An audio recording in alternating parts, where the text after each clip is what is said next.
আসসালামু আলাইকুম। সরকারের উপদেষ্টাদের বিরুদ্ধে দুর্নীতির অভিযোগ নিয়ে এখন সরকারের ভেতর থেকে শুরু করে রাজনৈতিক মহল, সুশীল সমাজ, সাধারণ মানুষ সব মহলে তোলপাড় শুরু হয়েছে।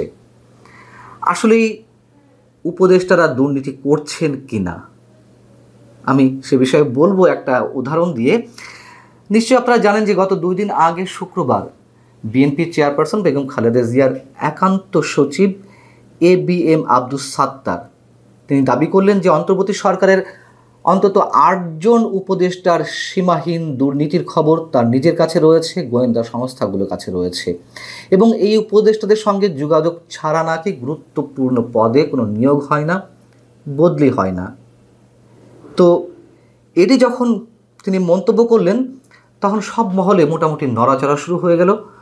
অবশ্যই সরকারের মধ্যে তো বটেই, মজার বিষয় হচ্ছে যে এই ঘটনার মধ্য দিয়ে আবার বিএনপি যে প্রচণ্ডভাবে সরকারের জায়গা থেকে এক ধরনের ভয়ে আছে সেটিও প্রকাশ পেয়েছে।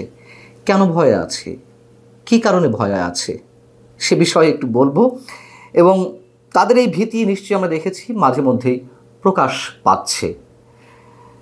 বিএনপি মহাসচিব মির্জা ফখরুল ইসলাম আলমগীর বেগম খালেদা জিয়ার একান্ত সচিবের যে দাবি, সেই দাবির পরিপ্রেক্ষিতে সাথে সাথে বিবৃতি দিয়ে গণমাধ্যমকে তিনি জানালেন মিস্টার সাত্তারের এই বক্তব্যের সঙ্গে দলের কোনো সম্পর্ক নেই, এটি তার সম্পূর্ণ ব্যক্তিগত মন্তব্য এবং এর সব ধরনের দায়ভার সাত্তার সাহেবের। সরকারের মন্ত্রী পরিষদ সচিব তিনি বিজ্ঞপ্তি দিয়ে জানালেন, বিবৃতি দিয়ে জানালেন যে অভিযোগকারীর কাছে যদি কোনো ধরনের অভিযোগ থেকে থাকে, প্রমাণ থেকে থাকে, তা যেন যথাযথ কর্তৃপক্ষের কাছে জমা দেওয়া হয়, এবং যথারীতি সরকারের উপদেষ্টাদের দুর্নীতির বিষয়টি অস্বীকার করা হলো।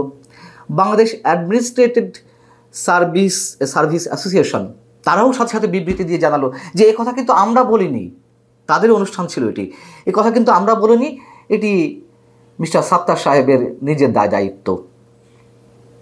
বিবিসিকে টিআইবির নির্বাহী পরিচালক ডক্টর ইফতেখারুজ্জামান বলছেন যে সাবেক সরকারি কর্মকর্তা মিস্টার সাত্তার দুর্নীতির বিষয়ে সুনির্দিষ্ট অভিযোগ করে বক্তব্য দিয়েছেন, সে কারণে উচিত তার দালিলিক প্রমাণসহ সব কিছু যথাযথ কর্তৃপক্ষের কাছে জমা দেওয়া। এখন বিষয় হচ্ছে যে ABM সাত্তার এখনও পর্যন্ত কিন্তু তার এই বক্তব্য প্রত্যাহার করেননি। যারা সাবেক সরকারি আমলা বা বর্তমান পর্যায়েও যারা কাজ করছেন তাদের কারোর মন্তব্য হচ্ছে যে তিনি এমন কাঁচা লোক নন, সাত্তার সাহেবের কথা বলছেন, যে হুট করে মন্তব্য করে বসবেন, নিশ্চয়ই তার কাছে কোনো তথ্য প্রমাণাদি আছে। যে কথাই বলছিলাম যে উপদেষ্টারা আসলে দুর্নীতি করছেন কিনা এটি ডেফিনেট করে বলা যাবে না, তবে নানান ধরনের পুরো খবর তো আসে আমাদের কানে, সেটা যদি আমরা একটু মেলানোর চেষ্টা করি।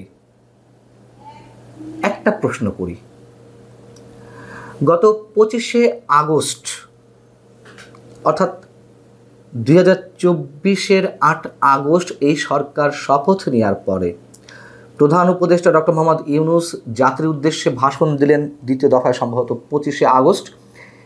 তিনি সেই ভাষণে কি বলেছিলেন আমি হুবহু বলছি তার বক্তব্যটি। তিনি বলেছিলেন যে তার নিজের অর্থাৎ প্রধান উপদেষ্টার নিজের সম্পদের বিবরণী সহ সব উপদেষ্টার আয় এবং সম্পদের বিবরণী প্রকাশ করা হবে। পর্যায়ক্রমে এটি সরকারি কর্মকর্তাদের ক্ষেত্রেও নিয়মিত ও বাধ্যতামূলক করা হবে, এই কথা তিনি স্পষ্ট করে বলেছিলেন। আচ্ছা, পরবর্তীতে আমরা কি দেখলাম? পরবর্তীতে দেখলাম যে একটা খসড়া নীতিমালা প্রকাশ করা হলো অন্তর্বর্তী সরকারের উপদেষ্টা এবং সমমর্যাদা সম্পন্ন ব্যক্তিদের আয় ও সম্পদ বিবরণী প্রকাশের ক্ষেত্রে, এবং সেই নীতিমালাটি 19শে সেপ্টেম্বর উপদেষ্টা পরিষদের বৈঠকে অনুমোদনও হয়। তারপর কি হলো? তারপর 1 বছর হয়ে গেল, কোনো উপদেষ্টা কিন্তু আজ অবধি তাদের সম্পদ বা আয়ের বিবরণী প্রকাশ করেননি। একমাত্র নাহিদ ইসলাম এনসিপির যিনি বর্তমান আহ্বায়ক তিনি যখন ডাক ও টেলিযোগাযোগ বা অন্য আরেকটি মন্ত্রণালয়ের উপদেষ্টা দায়িত্বে ছিলেন, তিনি একেবারে শেষ পর্যায়ে তার সম্পদ এবং আয়ের বিবরণী প্রকাশ করেছিলেন। সেটি নিয়েও যদিও প্রশ্ন আছে। যাই হোক, প্রশ্ন হচ্ছে কেন উপদেষ্টারা তাদের সম্পদের বিবরণী, তাদের আয়ের বিবরণী এই 1 বছরেও প্রকাশ করার সাহস পেলেন না? কোথায় তাদের দুর্বলতা?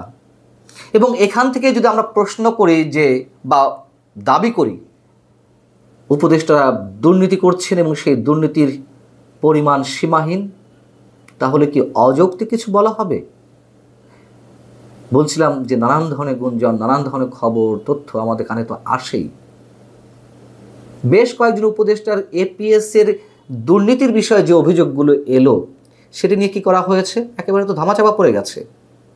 এক আসিফ মাহমুদ সজীব ভুঁইয়ার এপিএস 300 কোটি টাকা তিনি যে কদিন ছিলেন সেই কদিনে আয় করেছেন অবৈধ উপায়, নিশ্চয়ই সেটি ধামাচাপা পড়ে গেল। দুদক কেন কোনো ধরনের কোনো তদন্ত করলো না? এই প্রশ্নগুলোর উত্তর কি? এবং সবচেয়ে বড় কথা হচ্ছে, আমি যেই প্রশ্নটি তুললাম যে তারা তাদের আয়ের বা সম্পদের বিবরণী প্রকাশ করেনি, এই প্রশ্নটি তুললে তো আর কিছু লাগে না। লাগে কিছু? লাগে না। এবং দুর্নীতি যে কমেনি সেটি তো মির্জা ফখরুল ইসলাম আলমগীর সাহেবও বলেছেন যে আগে যদি কোনো কাজের ক্ষেত্রে সরকারি কর্মকর্তাদেরকে 1 লাখ টাকা দিতে হতো, এখন সেখানে 3 লাখ টাকা দিতে হচ্ছে। সেই মির্জা ফখরুল ইসলাম আলমগীর এখন তার দলেরই লোক, তার দলের চেয়ারপারসনের একান্ত সচিব, জানাতন কথা নয়, খুবই স্পর্শকাতর, খুবই গুরুত্বপূর্ণ একটি পদ। সেই পদে থাকা কোনো ব্যক্তি যখন এমন দাবি করছেন, তখন তারা সবাই মুখে কুলুপ পেটে বসে থাকেননি, বরং বিরোধিতা করেছেন যে এর দায়িত্ব আমাদের না, দলের না। ভয়টি কোথায় বিএনপির? ভয়টি কোথায় মির্জা ফখরুল ইসলাম আলমগীরদের? ভয়টি সেখানেই যখন 13ই জুন লন্ডন বৈঠকের মাধ্যমে আমাদেরকে জানানো হলো বা বিএনপি জানলো যে ফেব্রুয়ারিতে 2026 ফেব্রুয়ারিতে নির্বাচন ব্যবস্থা করা হবে কিছু কিছু শর্ত সাপেক্ষে।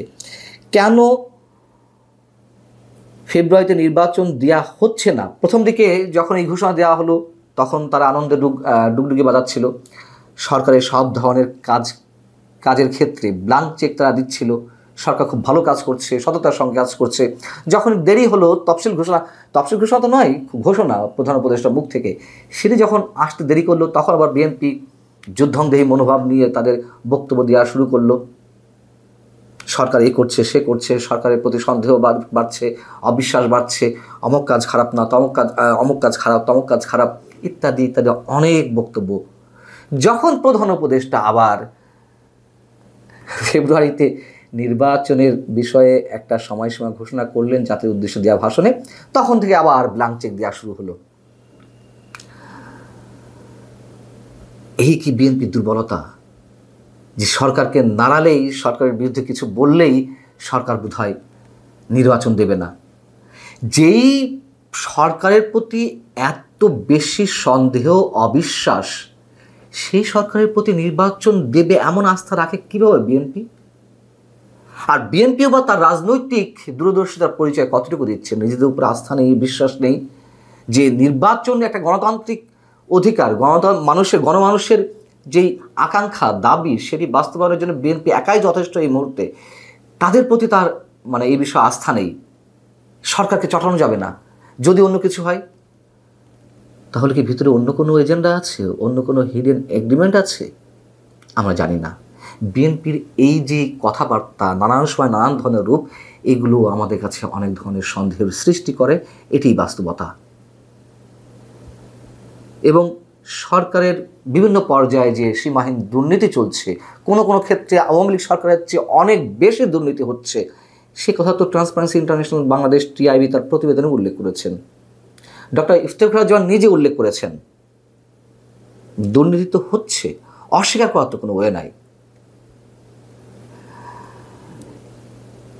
আবার এবিএম সাত্তার সাহেব, যিনি অভিযোগটি করেছেন যে 8 উপদেষ্টার সীমাহীন দুর্নীতি রয়েছে, দুর্নীতি করছেন তারা, এই ভদ্রলোক তিনিও যে বিতর্কের ঊর্ধ্বে তা নন। তিনি 82 ব্যাচের কর্মকর্তা, বিসিএস ক্যাডার।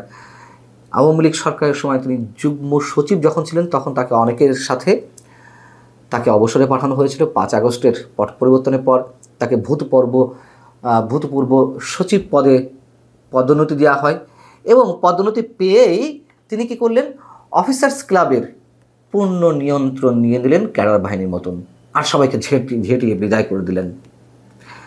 এই জন্য বলছিলাম যে তিনিও যে খুব বিতর্কের ঊর্ধ্বে তা নন, তবে তিনি তার পদে থেকে যে বক্তব্যটি দিয়েছেন অবশ্যই খুব গুরুত্বপূর্ণ একটি মন্তব্য করেছেন, গুরুত্বপূর্ণ অভিযোগ। তার উচিত হবে বিষয়টিকে চ্যালেঞ্জে জানিয়ে খোলাসা করা। এখন হয়তো বিএনপির চাপে তিনিও কিছু করতে পারছেন না, তিনি তার বক্তব্য যেহেতু প্রত্যাহার করেননি, আবার কিছু বলতেও পারছেন না। খেলা চলছে, খেলা আমাদের সামনে অনেক কিছুই প্রকাশ পাবে, নিশ্চিতভাবে প্রকাশ পাবে। সে পর্যন্ত অবশ্যই আমাদেরকে সুস্থ শরীরে ভালোভাবে অন্তত বেঁচে থাকা দরকার। ভালো থাকুন সবাই, আল্লাহ হাফেজ।